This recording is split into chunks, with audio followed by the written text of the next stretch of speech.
Qishloq xo'jaligi tavakkalchiliklarini sug'urta qilish tartibga solinadi.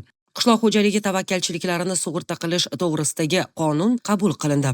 Qonun qishloq xo'jaligi tavakkalchiliklarini sug'urta qilish sohasidagi munosabatlarni tartibga soladi. Qishloq xo'jaligi mahsulotini ishlab chiqaruvchilar qishloq xo'jaligi mahsulotini ishlab chiqarishda quyidagi bir yoki bir necha tavakkalchiliklar bo'yicha qishloq xo'jaligi sug'urtasi shartnomalarini tuzadi. Tabiiy va texnogen ofatlar, yong'in, o'simliklarning zararkunandalar va kasalliklardan zararlanishi, qishloq xo'jaligi hayvonlarining yuqumli kasalliklari tarqalishi va zaharlanishi, yovvoyi hayvonlar tomonidan ekinlarning payhon qilinishi yoki qishloq xo'jaligi hayvonlariga zarar yetkazilishi. Uchinchi shaxslarning xatti-harakatlari. Qishloq xo'jaligi vazirligi ushbu sohada muvofiqlashtiruvchi davlat organidir. Qishloq xo'jaligi sug'urtasini davlat tomonidan qo'llab-quvvatlash sug'urta mukofotlarining bir qismini hamda yetkazilgan zararning sug'urta mukofotlari va qayta sug'urta qilish mablag'lari hisobidan kompensatsiya qilinmagan qismini qoplash uchun byudjet subsidiyalari ajratish orqali amalga oshiriladi. Hukumat tomonidan qishloq xo'jaligi sug'urtalovchisi sifatida qishloq xo'jaligi sug'urtasi jamg'armasi tashkil etiladi.